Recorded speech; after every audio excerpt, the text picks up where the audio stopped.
விக்கிரவாண்டி இடைத்தேர்தலில் சீமான் பேசின ஒரு பேச்சு, அதாவது இப்போ ரீசெண்டாக நடந்த இடைத்தேர்தல் கிடையாது, 2019 நடந்த இடைத்தேர்தல். அங்கே வந்து அவர் என்ன சொன்னார்னா, முன்னாள் இந்தியாவின் பிரதமர் காங்கிரஸ் கட்சியினுடைய ஒரு ஃபெமிலியர் ஃபேஸாக இருந்தால் ராஜீவ் காந்தி அவர்கள், அவருடைய மரணம் அப்படிங்கிறது, அதாவது அவர் கொல்லப்பட்ட அந்த நிகழ்வு அப்படிங்கிறத அவர் எப்படி குறிப்பிட்டு பேசினாரா, அவரை போட்டு தள்ளதே நாங்கள் தான், கொண்டதே நாங்கள் தான் அப்படிங்கிற மாதிரியான ஒரு சென்டென்ஸ் அவர் பேசியிருப்பார்.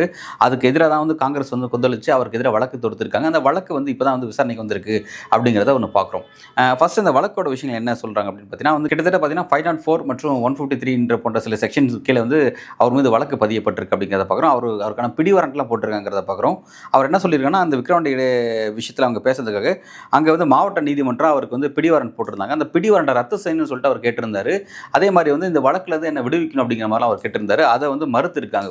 ஹைகோர்ட் வந்து அதை மறுத்திருக்காங்க அப்படிங்கிறத பார்க்குறோம். அப்போ வந்து எந்த நேரத்தில் வேணாலும் அவர் வந்து கைது செய்யப்படுவதற்கான வாய்ப்புகள் இருக்குது அப்படிங்கிறது தான் வந்து லீகல் ரீதியாக, அதாவது ஜுடிஷியல் ரீதியாக அவரோட பிரச்சனை வந்து இந்த அளவுக்கு ஓப்பனில் இருக்குது அப்படிங்கிறத கவனிக்கிறோம்.